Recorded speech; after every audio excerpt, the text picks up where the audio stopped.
아, 저기요, 언니. 이렇게 톡 보내는 새끼들. 아니, 정작 본인은 술 먹고 막 술병 던지고 되게 극단적이네요. 네, 일단 극단적으로 해야겠죠. 안녕하세요, 승변입니다. 안녕하세요, 소정입니다. 쉐어하우스에서 딱 6개월 살다 나오셨다고요? 네, 맞습니다. 짧고 굵게 모든 것을 경험하고 시원하게 나왔습니다. 제가 아는 쉐어하우스라 하면은 드라마 청춘시대나 하트시그널처럼 방송에서 보여지는 모습이 대부분이었는데요.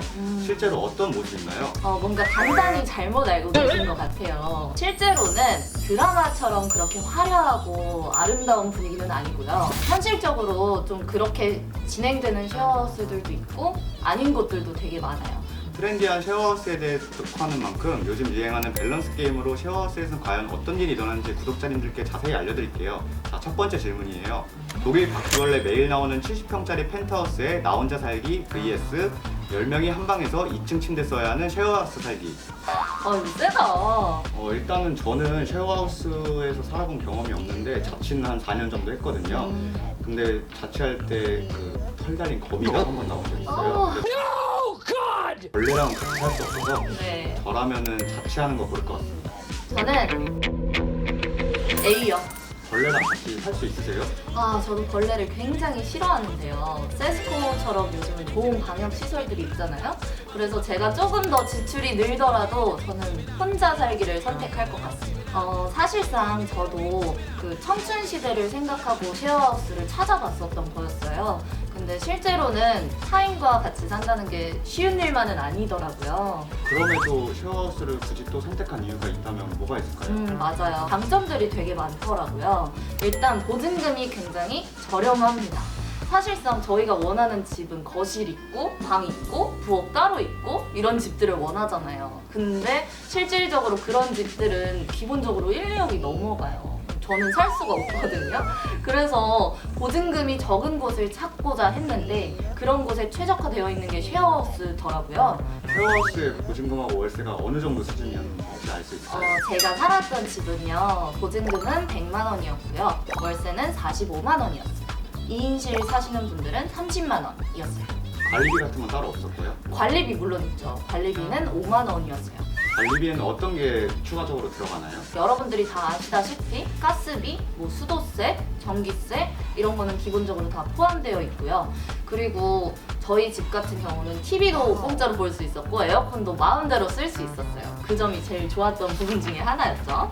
그리고 어떤 곳은 n분의 1을 해서 관리비를 받는 곳도 있더라고요. 쉐어하우스의 또 다른 장점은 어떤 게 있나요? 원룸이면 전자레인지나 옷장, 책상, 청소기, 밥솥 이런 걸 다 사야 되잖아요. 근데 쉐어하우스에서는 다 준비가 되어 있으니까 정말로 몸만 가면 되거든요. 저도 딱 캐리어 하나 끌고 몸만 들어갔거든요. 그런 점이 제일 큰 장점인 것 같아요. 근데 아무래도 삶의 방식이 다른 타인과 한 집에 산다는 게 조금은 어려운 부분이더라고요. 일단 생활 방식이 좀 다르니까 불편한 점들도 있었어요. 제일 어이없었던 사건이 있었는데요. 화장실에 슬리퍼 한 개가 있길래 저는 당연히 공용인 줄 알고 사용했거든요. 화장실 슬리퍼는 당연히 공용 아닌가요? 그쵸? 저는 당연히 공용인 줄 알았어요. 근데 그게 개인 거였더라고요. 그래서 그 주인분께 저한테 개인적으로 개인톡이 왔거든요. 혹시 화장실 슬리퍼 사용하셨나요? 점점점 물음표. 저는 굉장히 당황했죠. 당연히 공용인 줄 알고 썼는데 그게 공용이 아니었다니. 그러면은 말 나온 김에 네. 그분께 영상 편지 한번 써보시죠. 저기요, 언니, 이거는 조금 그러지 않았나.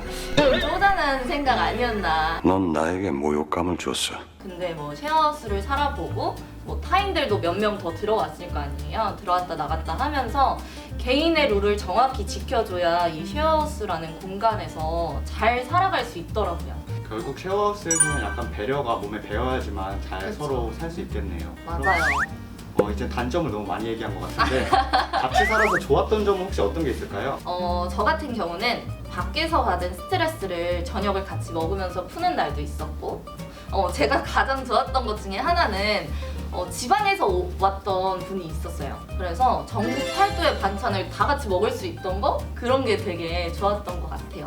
그리고 사회 초년생들이나 대학을 막 졸업한 친구들은 혼자 사는 거에 대한 막연한 두려움이 있을 수도 있어요. 제가 딱 그런 케이스였거든요. 저도 겁이 좀 많아가지고 그런 단점들을 조금 보완할 수 있는 곳을 찾아보다가 쉐어하우스를 찾게 된 거거든요. 그래서 집에 딱 들어갔을 때 불이 켜 있으면 저는 기분이 좋더라고요.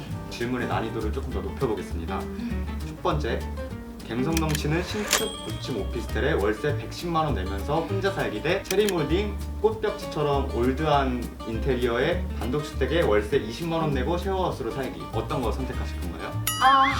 이번에도 어렵네요. 저는요, B요. 아까도 말씀을 드렸지만 쉐어하우스는 정말 비용적인 측면에서 효율적인 것 같아요. 월세, 전세로는 보통 1년, 2년을 계약을 해야 하는데 쉐어하우스 같은 경우는 적게는 2, 3개월 혹은 6개월부터 계약을 할 수가 있어요. 그래서 단기 계약을 할 수 있으니까 혹시나 내가 일이 있어서 출장으로 타지에 계실 분이나 독립은 하고 싶은데 1년 계약은 조금 부담스럽다 하시는 분들에게는 진짜 좋은 조건인 거죠.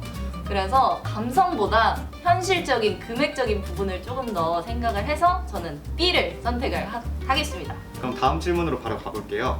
청소는 진짜 깔끔하고 잔소리도 안 하는데 도벽 있는 하우스메이트랑 완전 청렴한 사람인데 더러운 하우스메이트. 어떤 거 선택하실까요? 아니 청소 청소는 제가 하죠 뭐. 도벽 있는 사람이랑 같이 살았다가 경찰 오면 어떡해요. 진짜 도벽 있는 사람은 쉐어하우스에 발도 들이시면 안 됩니다. 쉐어하우스 메이트들은 뭐 선택할 수 없고 복불복으로 그쵸. 하는 거니까 싫으면 내가 피해야 되는 거잖아요. 맞아요. 그래서 이런 사람은 쉐어하우스 입주하지 마라 그러신 분들은 어떤 분들이 있을까요? 쉐어하우스에 따라서 규칙을 정하거나 방장을 정해서 생활하는 곳들이 있는데 그 규칙에 따를 준비가 되어 있는 사람만이 남에게 피해를 주지 않고 지낼 수 있겠죠. 이런 일도 있었대요. 누가 새로 입주하면 자기는 뭐 이런 스타일이니까 이런 것들은 조심하자라고 이렇게 톡 보내는 새끼들. 죄송해요. 아니 정작 본인은 술 먹고 막 술병 던지고 유리 깨고 막 진상이어서 쫓겨났대요. 살다 보면 당연히 서로 붙을 수밖에 없을 것 같아요. 그쵸, 맞아요. 그러면은 이제 그럴 때는 사소한 트러블 같은 경우는 어떻게 룰을 정하고 어떻게 생활하시는지 좀 궁금해요. 맞아요. 많은 분들이 궁금해하시는 부분 중에 하나인데요. 저희 집 같은 경우는 딱 들어갔을 때 거실에 행동 강령이 이렇게 딱 붙어 있습니다. 11시 이후에는 세탁 금지, 설거지 같은 경우에는 먹고 바로바로 설거지 하기, 청소 같은 경우가 조금 재밌는데요. 저희는 4명이서 같이 살았었어요. 근데 일주일에 한 번씩 당번이 돌아가요. 근데 이때 청소를 지키지 않았을 경우 그런 게 또 중요하겠죠. 그래서 만약에 지키지 못하게 됐을 때는 벌금 1,000원이었어요. 벌금 1,000원이어서 그 1,000원씩 막 모아가지고 같이 맛있는 거 먹고 막 이러기도 했었어요. 다음 질문은 이제 제가 아까 그 화장실 슬리퍼 얘기하다가 갑자기 생각난 질문인데 네.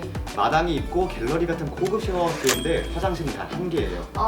대신 다른 쉐어하우스는 15년 된 엄청 오래된 쉐어하우스인데 화장실은 2개예요. 어떤 거 선택하시겠어요? 되게 극단적이네요. 네, 극단적으로 해야겠죠. 저는요 B요. B를 선택한 이유는요. 화장실이 몇 개인지는 진짜 정말 중요합니다. 이게 쉐어하우스를 고르는 팁이라면 팁인데요. 빨리 나가야 되는데 화장실 타이밍이 같을 때 진짜 난감할 때 있잖아요. 입주자 대비 화장실 개수가 몇 개인지 꼭 미리 생각을 하셔야 됩니다. 마지막으로 또 꿀팁을 하나 알려드리자면 제일 중요한 건데요. 전대를 꼭 확인하셔야 돼요. 전대는 빌린 것을 다시 다른 사람에게 빌려주는 걸 말하는데요. 간혹 그 집주인에게 허락을 받지 않고 쉐어하우스를 운영하는 사업주들이 있어요. 그래서 집주인 동의를 받고 운영하는 곳인지 그 전대차 동의서를 꼭 확인을 하셔야 합니다. 완전 꿀팁이네요. 그쵸? 이제 끝으로 마지막으로 쉐어하우스 입주를 고민하시는 분들에게 한마디 해준다면 어떤 말들을 해주실까요? 저는요 개인적으로 20대 중반에 되게 신선하고 좋았던 추억으로 자리 잡고 있거든요. 물론 쉐어하우스의 단점도 장점도 많지만 본인이 어떠한 성향을 갖고 있는지를 잘 파악을 하시고 그거에 알맞는 쉐어하우스를 구하셔서 좋은 사람들 많이 만나시고 좋은 경험 하시길 바랄게요. 네, 따로또 같이 행복한 쉐어하우스의 로망과 현실을 알아봤는데요. 오늘 생생한 후기 들려주셔서 정말 감사합니다. 네. 그럼 이만 인사할까요? 네. 이 영상이 재밌으셨다면 구독과 좋아요 부탁드릴게요. 부탁드릴게요. 안녕. 안녕.